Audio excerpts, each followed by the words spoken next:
Hello and welcome back to Sovereign RPG. We hit 700 subs. This is fantastic, thank you everyone. Let's try to hit that big 1k before the end of December. Probably a pipe dream, but I believe. I won't be as active over the holiday period as my son has finally gotten to an age where he can actually enjoy it. He is now 2 years old, and a cardboard box with wrapping paper just won't cut it anymore. So let's get into it. Today we are going to get into the market AMA.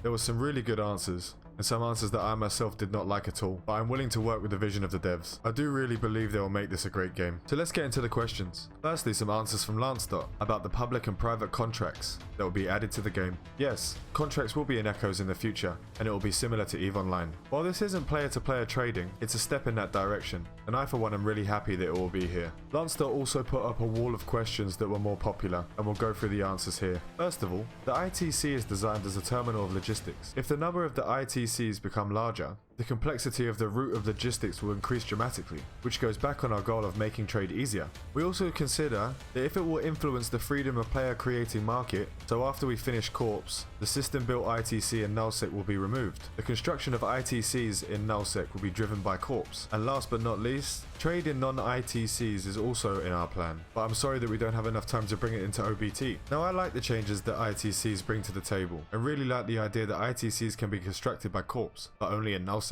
My one problem would be that you can just trade straight from the ITC and get your goods transported for a price. I don't know if it will end up this way, but this will kill pirating of haulers. If no one is hauling to and from nullsec, most bottlenecks will be devoid of life. And to the last part of the answer, trading in your own corp station outside of an ITC is a must and a great addition, and I would rather get this finalized and as good as it can be before releasing it into New Eden. Next up is the market issue with buying orders matching the lower price selling order. According to Lansdot, the matching rule has something in common with the one of stock. Higher buying order will match lower price selling order, and the transaction price is the price of the later order. I know it causes some trouble while players try to transfer ISK or items to another certain player, but since contracts are coming, it's not necessary to adjust the rule of the market. And I agree, with the additions of contracts, this will no longer be a worry for most. This one will be nice for new and older EVE players alike.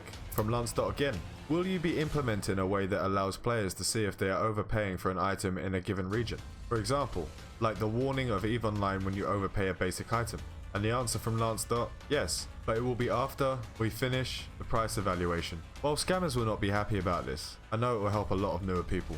For those budding haulers out there who want to play EVE Trucking Simulator, this answer may please you.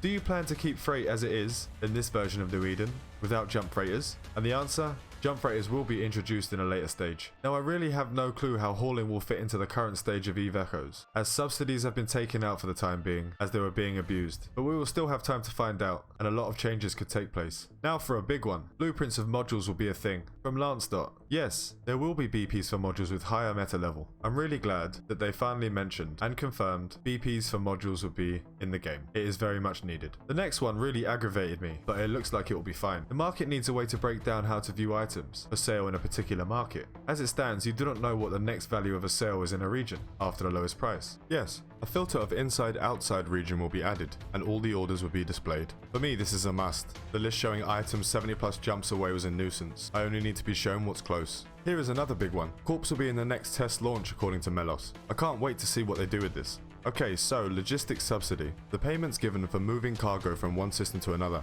was being exploited by many people, giving people hundreds of millions of ISK in a short amount of time. And the question, will the Logistic Subsidy be added back later on? The previous calculation is pretty broken. And the answer? Yes. In the future, we will make the subsidy dynamic, which means it will adjust by supply and demand. Now to some questions of monetization, starting off with Plex. What are the plans for Plex? And will it be tradable on the market? And the answer? Yes, we are going to keep Plex, same as EVE Online. Now I don't mind if Plex is in the game. The game needs to make money to keep adding to it, and it's much better than randomized loot boxes or buying ships straight from a shop.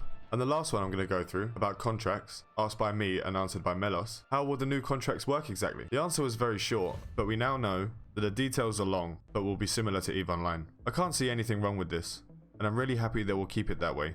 It will really help Corps and friends alike. And that's all we have for this week's AMA on markets and logistics. I hope this helped put some of your minds at ease with regards to player trading. If you did find this helpful, please press that thumbs up and hit that sub button. And remember, fly safe and avoid local chat scams.